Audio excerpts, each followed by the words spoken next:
The knife came straight toward her, and she threw herself in front of the Marine. 7 hits she took, but she never stepped back.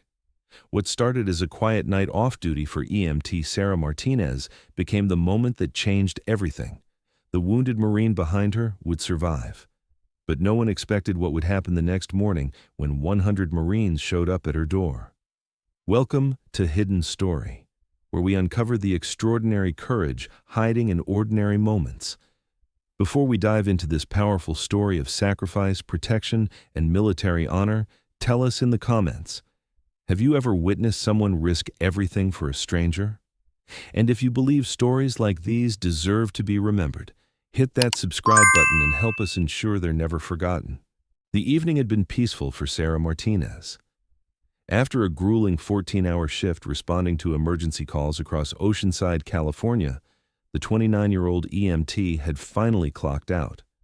Her uniform was wrinkled, her hair pulled back in a messy ponytail, and her body ached from lifting stretchers and running between ambulances. All she wanted was to grab some groceries and collapse on her couch. The small shopping plaza near Camp Pendleton was nearly empty at 9:30 p.m. A few scattered cars sat in the parking lot under dim streetlights.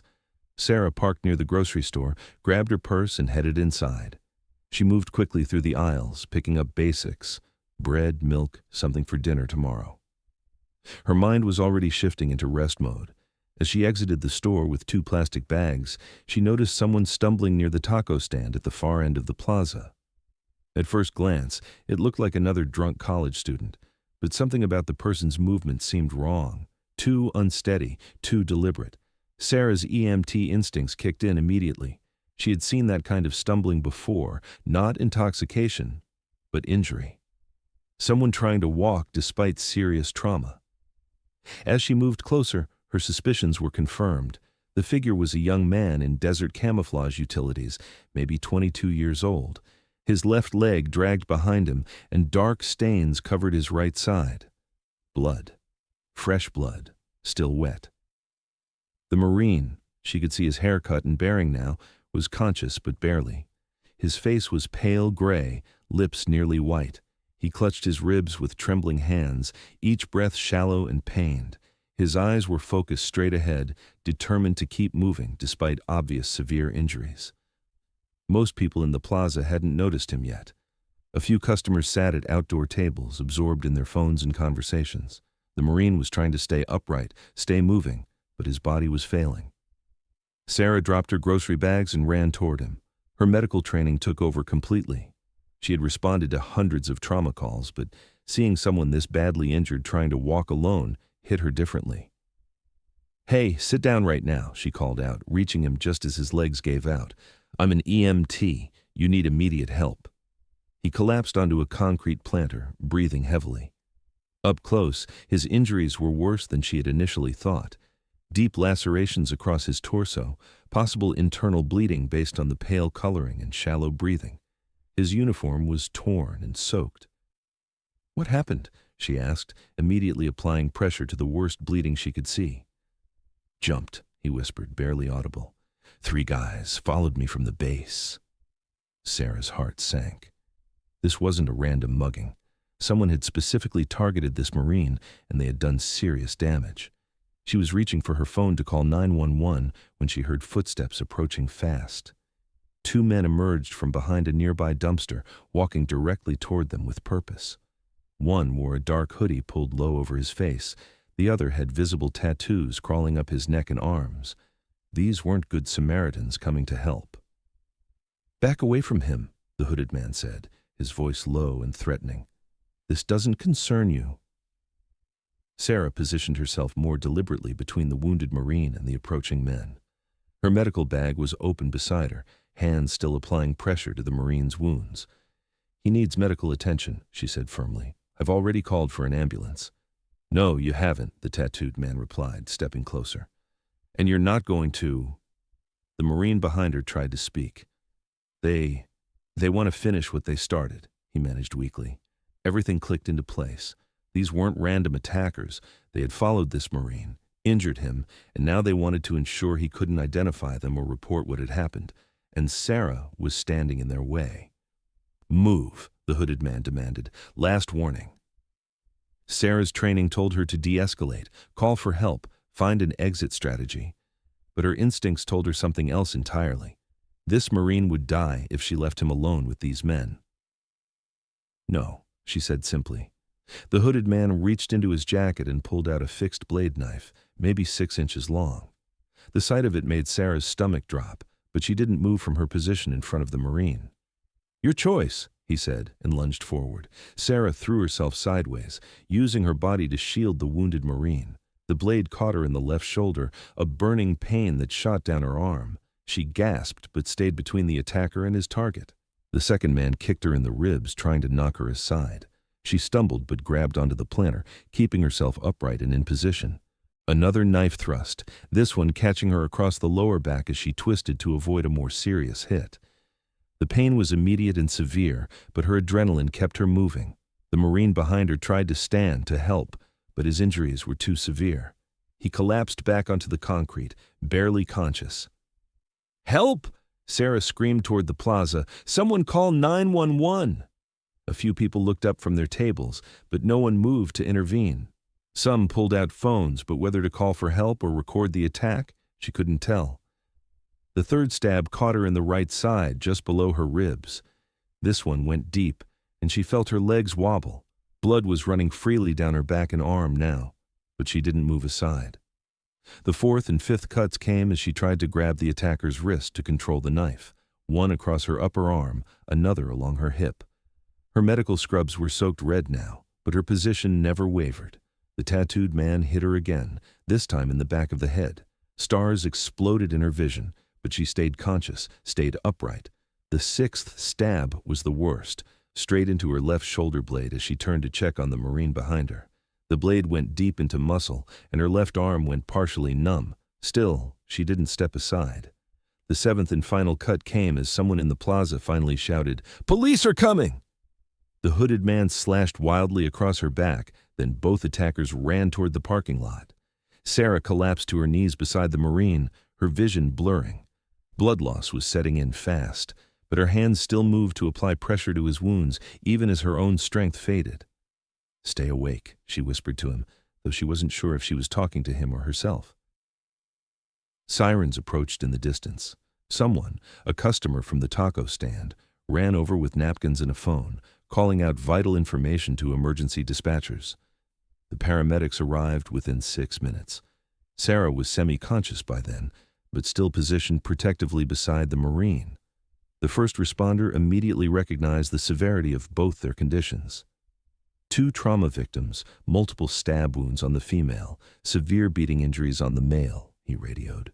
We need 2 units and immediate hospital notification.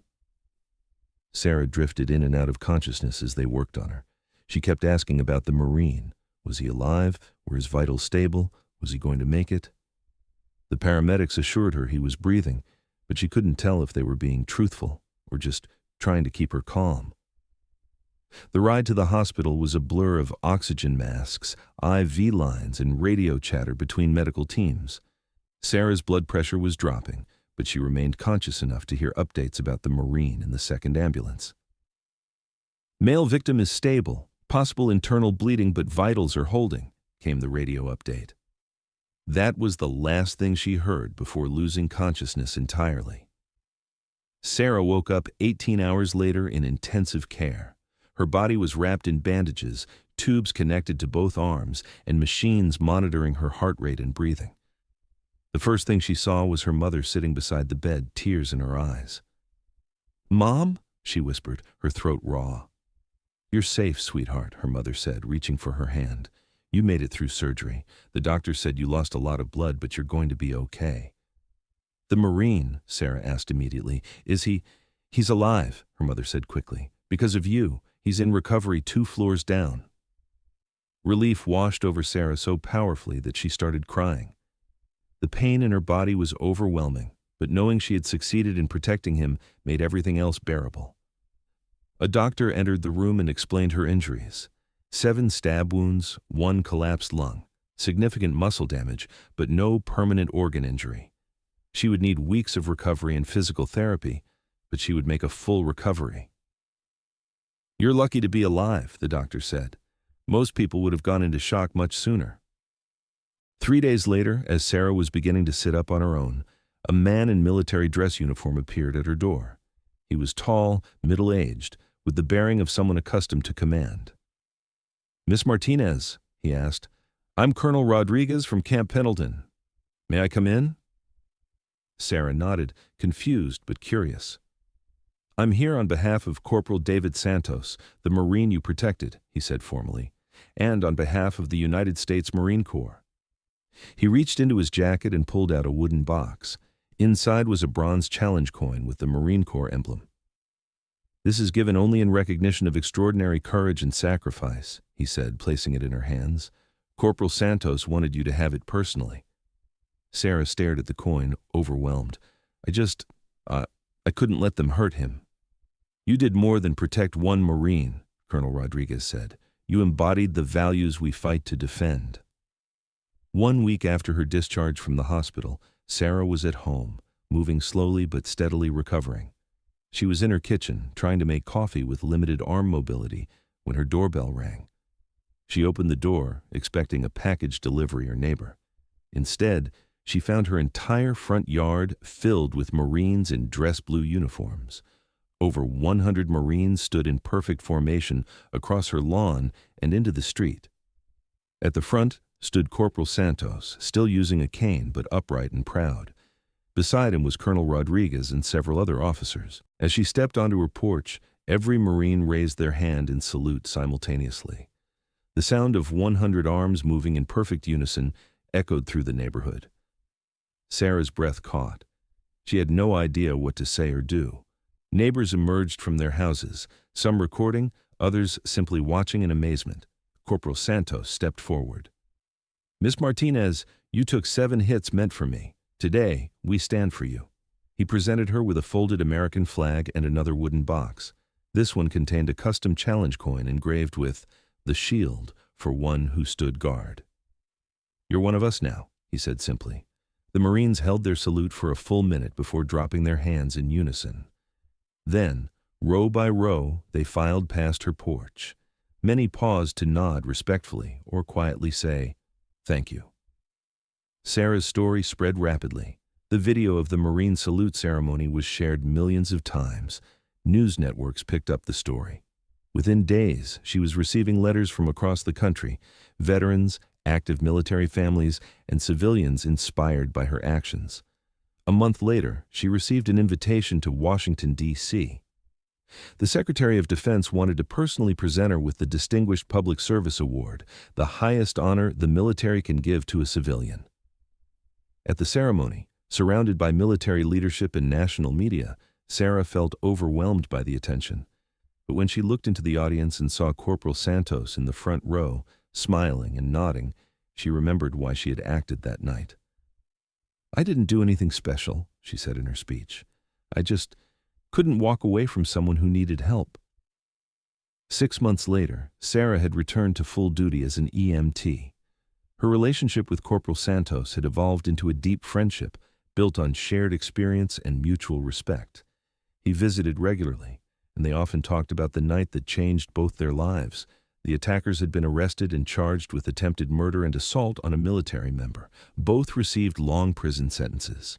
But more importantly, Sarah's story had inspired others. EMT programs across the country began using her case as an example of courage under pressure. Military bases implemented better safety protocols for personnel on leave. "You changed more than just my life," Corporal Santos told her one afternoon as they sat on her porch. "You reminded everyone what it means to stand up when it matters."